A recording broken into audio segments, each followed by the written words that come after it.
is exciting. So I'll just go and wait, meditate, whatever. It seems to work. Let's go live. Yep. Screen. Yep. Okay, well, it all works. This is my first time, so bear with me.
Welcome, companions, to this guided meditation. I hope you had a full day, a beautiful day, not too many challenges that you couldn't handle, and a lot of challenges that you could. A lot of successes. And now it's time to wind down. Maybe even let go of some less successful endeavors. And just let the day be the day. We're going to start with our 20-minute guided meditation.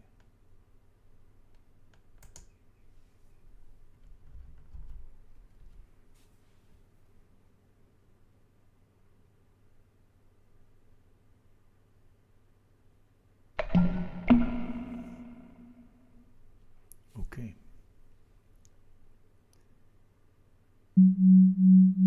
Let's start by shifting our attention. No, let's start by sitting down. If you haven't sat down yet, sit down, lie down.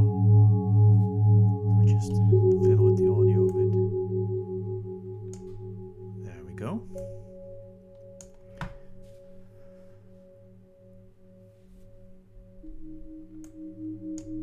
I listen to this with headphones or on speakers because you really need to get the low frequencies here. Those are nice. And with headphones you have the binaural benefits, whatever they are. So sit down, lie down, be comfortable. Any posture doesn't really matter. You can close your eyes, you can look at the screen. There will be nothing meaningful or symbolic on the screen, just stuff. And your brain will always find a pattern. That's the function of your brain, and that just means it's functioning properly. But you know it's not real, and you just let it go. You don't engage with it unless it brings you something. And it's a good exercise, so you can just keep your eyes open and close them, whatever you want. So what we're going to do, I call meditation, but that's basically because that gets me off the hook. I can just sit quietly and people will say, well, he's meditating, he's doing something. Well, no, I'm doing absolutely nothing.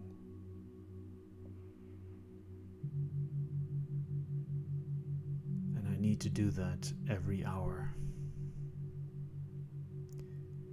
to keep having a consistent world. So this is not a challenge.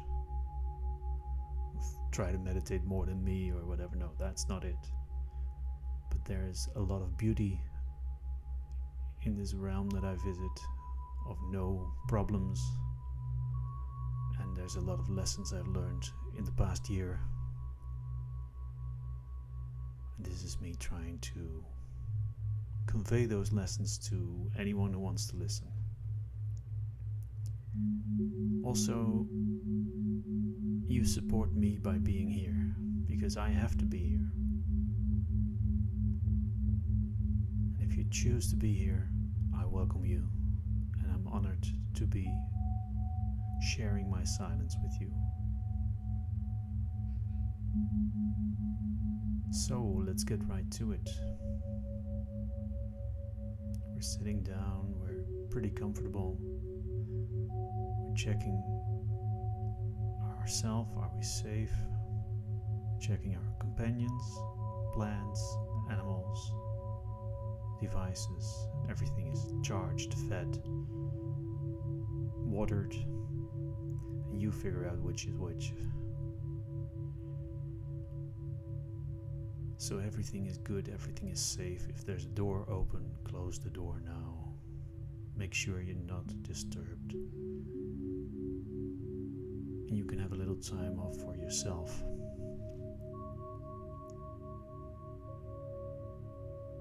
Okay, now we start by noticing our breathing.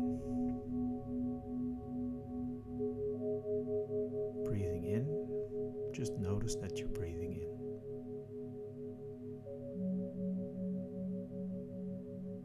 And breathing out, notice that you're breathing out. And I don't mean mentally saying in, out, that's not it. Just notice how these phenomena are different. Notice the breath coming into your nose, making your nose cold, traveling into your lungs while your belly expands or your chest expands. And then the other way around, your chest deflating, your belly deflating, and warm air coming out. Just notice that. There's no need to change the rhythm of your breathing. No need to force anything.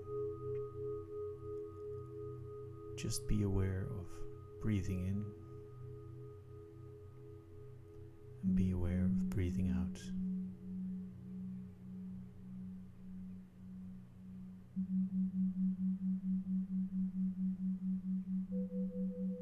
Okay, now we start noticing the rest of the body,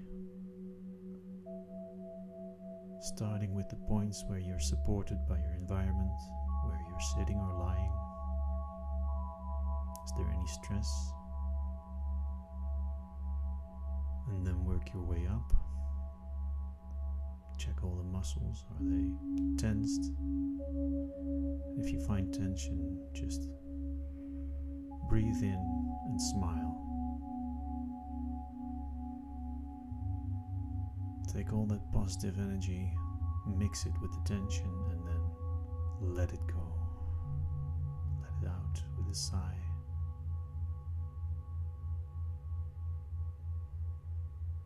Breathe in with a smile.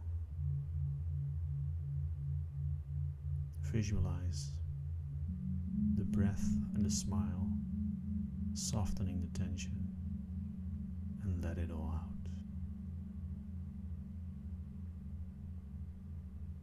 So you may notice that you've started breathing a little deeper. So we're going to nudge that along by actually doing something to our breath.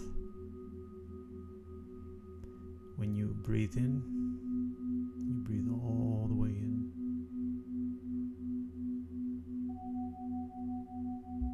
And then you hold your breath a little bit before breathing out.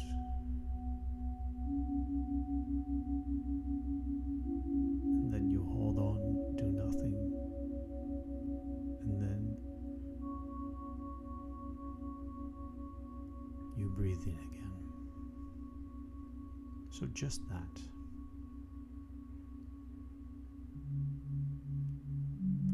At the start of breathing in, breathing out, add a little pause. And that will nudge your breath to become slower, deeper, more complete. You'll become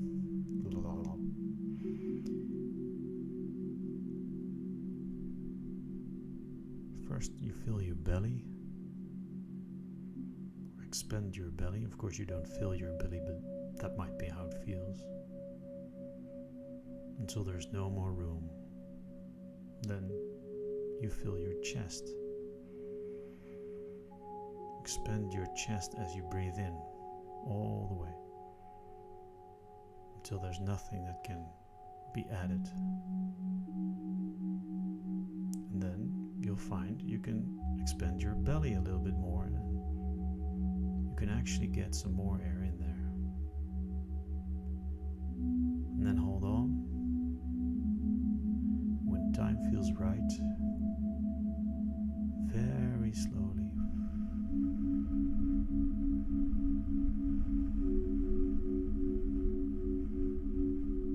breathe out until there's nothing left in your lungs and your shoulders start sagging if you're sitting down, and you start melting into the support if you're lying down, and then you go in again, all the way in, and pause, and all the way out. And it's hard for me to give you a tempo, just whatever tempo for you is the right tempo.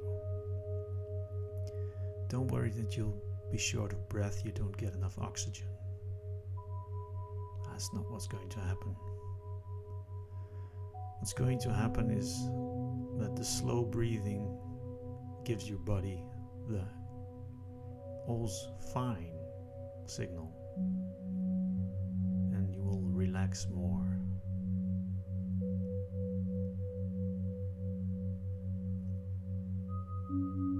You might want to try a mantra at this point, saying to yourself, I'm safe, and everything will be okay. This is the one I use if I can't really believe that I'm safe and everything is okay. And then I repeat that until I can mean it when I say, I'm safe and everything is okay. And then there's probably some lingering doubt even when you say that and mean it. I'm safe and everything is okay.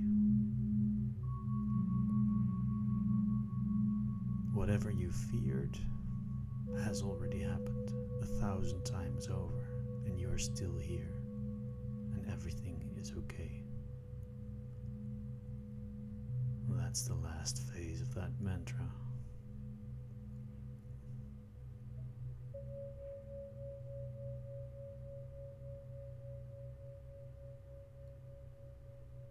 And it got me through many panic attacks.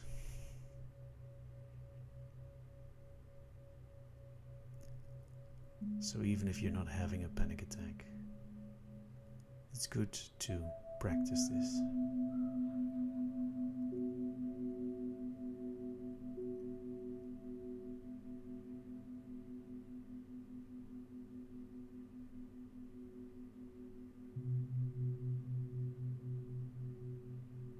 Okay, while you meditate and just mind your breathing, stop your thinking.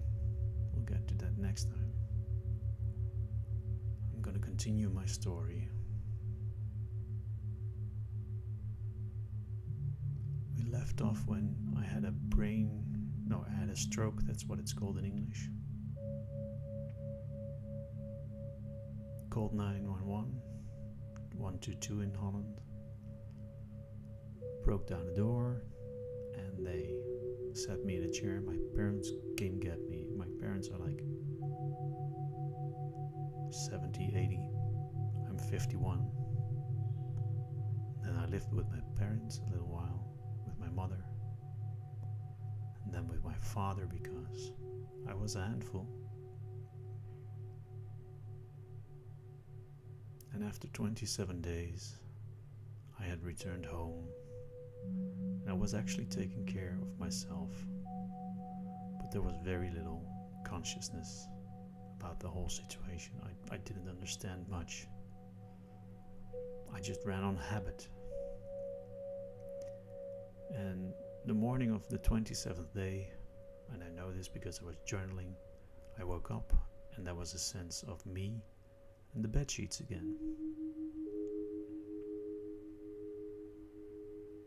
So in 27 days I went from not being able to move, not being able to see or hear, to speak, to just taking care of myself purely on habit, no thoughts, to actually being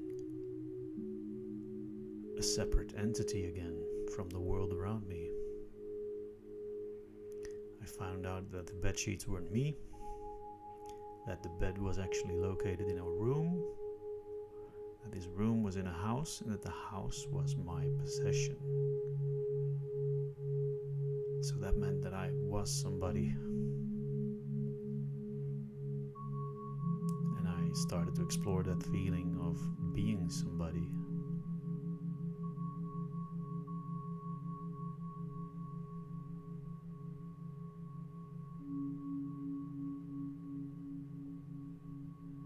And I was comparing my life now with my life before,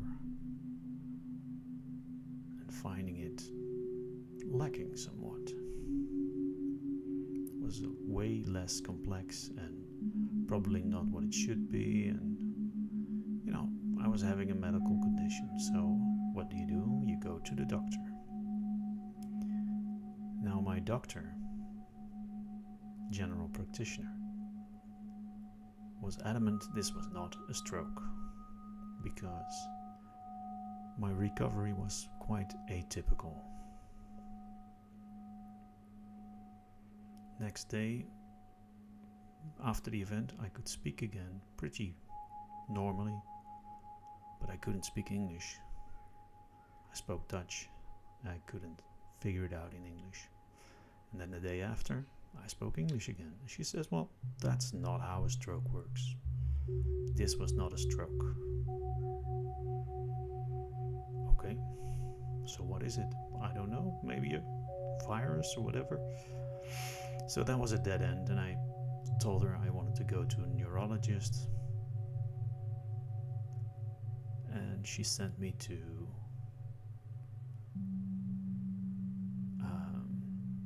what's that called? A psychologist, basically, because she thought I was psychotic. I told her I was not, but well, that's part of the whole psychotic thing, that you think you're not psychotic. So I figured the professionals will have to take a look at me and figure that out.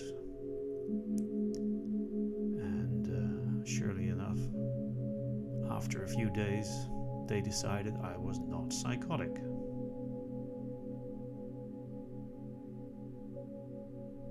But they didn't know what the heck was wrong with me. So after about 2 months of that, I was pretty coherent again. And I paid for an MRI because I was pretty certain there was brain damage. I could even kind of pinpoint where it should be. And it turned out it was a few centimeters off. But yes, there was brain damage on the MRI. And that's a bit of a shock. Even though you're not yourself, that's not something you want to have confirmed.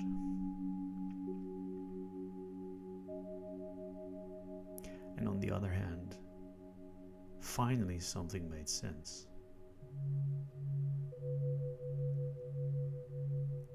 So now I thought, it will be easy. Now I have proof. They will believe me now.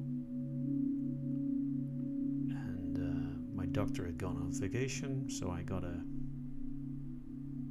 substitute doctor, and he was primed by the old doctor, and she said, well, you're not urgent. And he didn't even look at my MRI. But I did get an appointment with a neurologist.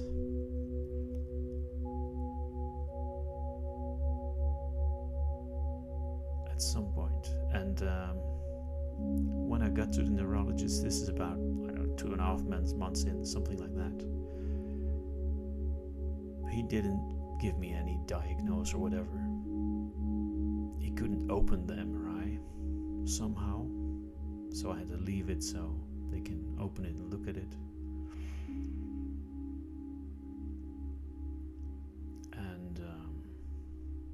examined me. That was it.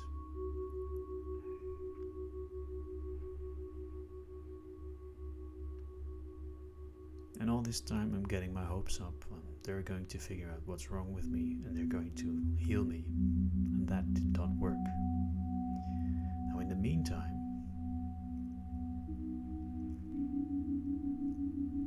I had figured out that I could start healing myself. I mean, I was probably doing that anyway. So my consciousness might be able to help. Like when you're writing something down, it helps if you're paying attention. So I started paying attention to my body and my mind and my moods, just to help wherever I could in recovery. And this meant regular meditation. So I'll continue the story next time.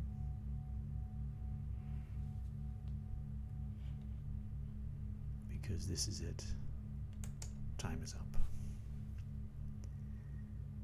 Please, if you had your eyes closed, open your eyes, look around or look at the screen, and then look around and gently come back to this world